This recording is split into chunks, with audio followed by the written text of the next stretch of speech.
Nobel গ্রুপটা কই গেল? একটাই প্রশ্ন, নোবেল গ্রুপটা এখন কই? এটা কার ছত্রছায়া আছে? আমরা এগুলো সব কিছু খুঁজে বের করতে হবে। আমরা এখনো অনেক বিএনপির ত্যাগী নেতা নিশ্চুপ আছি, কেননা দলের কোনো বদনাম আমরা আমাদের গায়ে নিতে চাই না। তো এই কারণে গ্রুপ আমরাও বাড়ি করতে পারি, সেটা আমরা করবো না এবং কি করে আসিও নাই।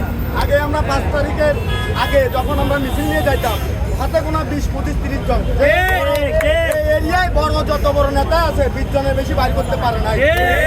এখন ওনারা অনেক বড় বড় পোস্টার দাবিদারও, অনেক বড় বড় জায়গার লুটের দাবিদারও তারা এখন কি করতেছে? আরো নোবেল গ্রুপ যেটা আছে এটাকে তাদের সঙ্গভঙ্গ নিয়ে এখন আমাদের যে ত্যাগী নেতাতে আছে তাদের উপর হামলা চালাচ্ছে। এই এরিয়াতে আমরা অনেক ত্যাগী নেতৃবৃন্দ আছে, আমাদের ব্যানারের বাইরেও আছে। তাদেরকে উদ্দেশ্য করে বলতেছি, আপনারা ছাত্রলীগ, যুবলীগ, স্বেচ্ছাসেবক লীগ এবং আওয়ামী লীগ তাদেরকে জায়গা দিয়েন না, অস্ত্রশস্ত্র দিয়েন না, তাহলে সেই সংঘাতটা আপনাদের সাথে আমাদের বাঁধবে। আপনারা কি করতেছেন?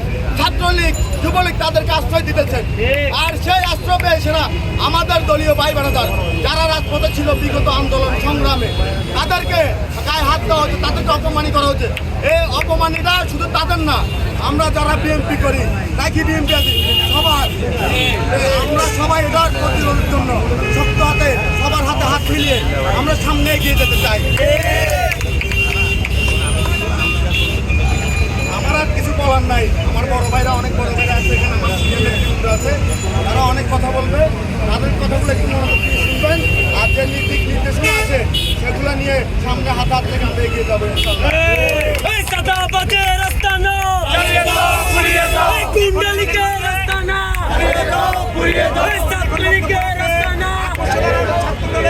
সাবেক জয়েন্ট সেক্রেটারি মোহাম্মদ ইমরান হোসেন রিয়ান ভাইকে আমাদের মাঝে কিছু বক্তব্য রাখার জন্য অনুরোধ করছি।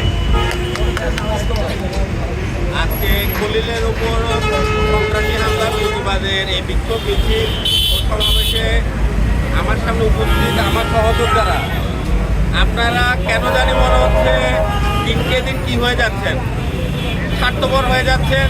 আপনারা আপনাদের অতীতকে ভুলে গেছেন, আপনারা ভুলে গেছেন আপনারা কিভাবে জেল কেটেছেন, আপনারা ভুলে গেছেন কিভাবে আপনাদেরকে ছাত্রলীগ, যুবলীগ, পুলিশ দিয়ে হয়রানি করেছে।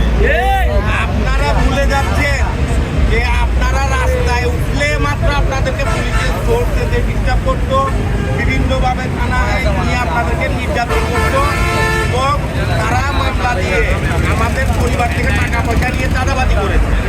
আর আজকে সেই সব চাঁদাবাজদেরকে আমাদেরই দলের কিছু হাইব্রিড নেতারা আশ্রয় দিয়ে নিজ দলের কর্মীদের বিরুদ্ধে লেলিয়ে দিচ্ছে। আমরা অত্যন্ত দুঃখের সাথে জানাচ্ছি যে এই ধরনের ঘটনার সাথে যারা জড়িত, আমরা তাদের শুভদৃষ্টির উদয় হোক এই প্রত্যাশা রাখি। কারণ দলের ত্যাগী কর্মী যারা আমরা আওয়ামী লীগকে বিতাড়িত করেছি, রাজপথে সবসময় থেকেছি, আমরা চাই না নিজ দলের কর্মীদের বিরুদ্ধে আমরা রাজপথে নামি, তার পরিণাম মোটেও শুভ হবে না। আমরা চাই রাজনীতির মাধ্যমে সব কিছু সুষ্ঠু সমাধান হোক। এই জন্য আমরা প্রশাসনকে অনুরোধ করব যে আগামী 72 ঘন্টার ভিতরে খলিলের উপরে যারা হামলা করেছে তাদেরকে অবিলম্বে গ্রেপ্তার করুন এবং এর যথাযথ বিচারের ব্যবস্থা করুন। আমি এই হামলার তীব্র নিন্দা জানিয়ে আমি আমার সংক্ষিপ্ত বক্তব্য এখানে শেষ করলাম।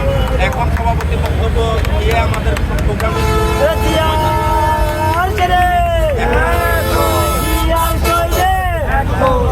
ভাই।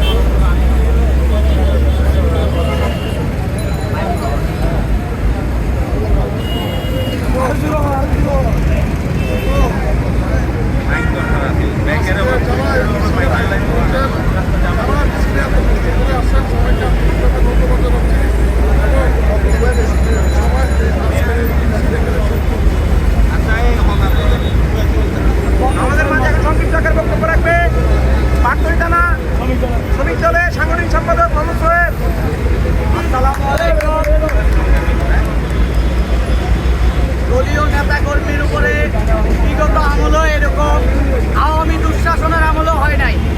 যেটা আমাদের দলীয় কিছু 5 তারিখের বিএনপি যাদেরকে মদত দিচ্ছেন, আমি বলতে চাই হুঁশিয়ার হয়ে যান, হুঁশিয়ার হয়ে যান। এইভাবে সন্ত্রাসী কার্যক্রম আমরা মেনে নেব না।